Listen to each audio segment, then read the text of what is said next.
मुख्यमंत्री दत्तात्रय भरणेंनी आज अतिवृष्टीमुळे झालेल्या शेतीच्या नुकसानीची खरे तर कालच पाहणी केली आणि यावेळी त्यांनी शेतकऱ्यांशी संवाद साधत त्यांच्या समस्या जाणून घेतल्या।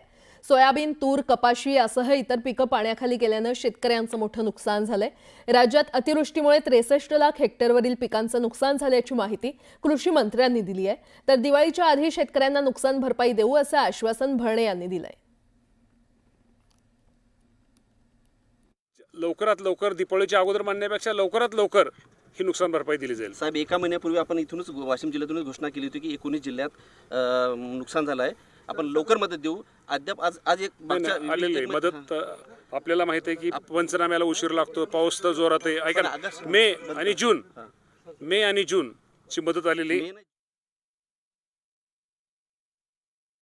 तर दिवाळीच्या आधी शेतकऱ्यांना भरपाई देऊ असं कृषी मंत्री दत्तात्रय भरणे यांनी आश्वासन दिलेलं आहे।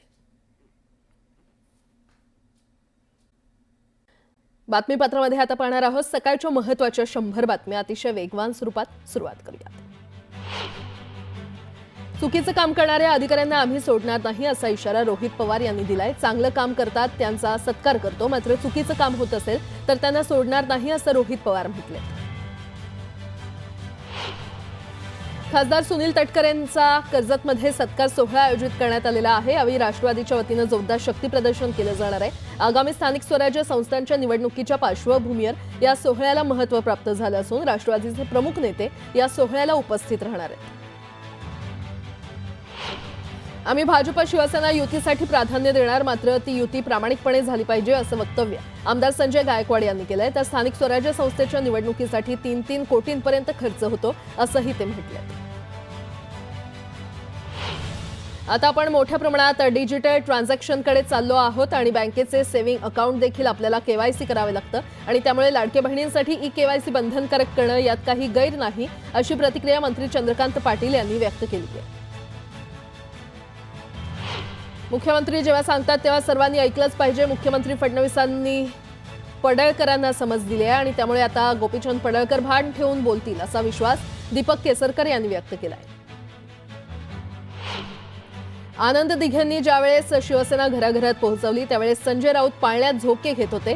शहाजी बापू पाटलांनी दिघेंबाबतच्या वक्तव्यावरून राऊतांवर टीका केली आहे।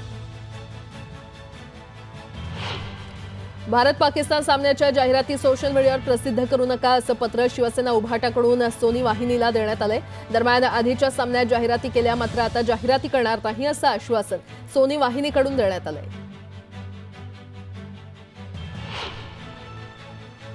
मुंबई अहमदाबाद बुलेट ट्रेन प्रकल्पाचा आज महत्त्वाचा टप्पा खरं तर कालच पार पडला आणि या बुलेट ट्रेनसाठीच्या शिळफाटा ते घणसोली मार्गावरील 4.88 किलोमीटर लांबीच्या बोगद्याचा शेवटचा भाग ब्रेक थ्रू करण्यात आलाय। कंट्रोल ब्लास्टिंगद्वारे शेवटचा भाग तोडत बोगद्याचा हा टप्पा पूर्ण करण्यात आला। नॅशनल हायस्पीड रेल कॉर्पोरेशन लिमिटेडनं याबाबत माहिती दिली। राज्यात कुणीही उठतं आणि दादागिरी करतं, हे राज्य कायद्याचं राज्य राहिलं नाही अशा शब्दात काँग्रेस नेते विजय वडेट्टीवार यांनी पत्रकारांवरील हल्ल्याचा निषेध नोंदवला। सरकारनं दोषींवर कडक कारवाई करावी अशी मागणी देखील त्यांनी केली। पत्रकारांचं काम करतात, कुणीही कायदा हातात घेता कामा नये, मात्र मी पोलीस अधिकाऱ्यांशी बोलतो, पत्रकारांवर हल्ला करणाऱ्या दोषींवर योग्य ती कारवाई होईल असं स्पष्टीकरण उपमुख्यमंत्री अजित पवार यांनी दिलंय।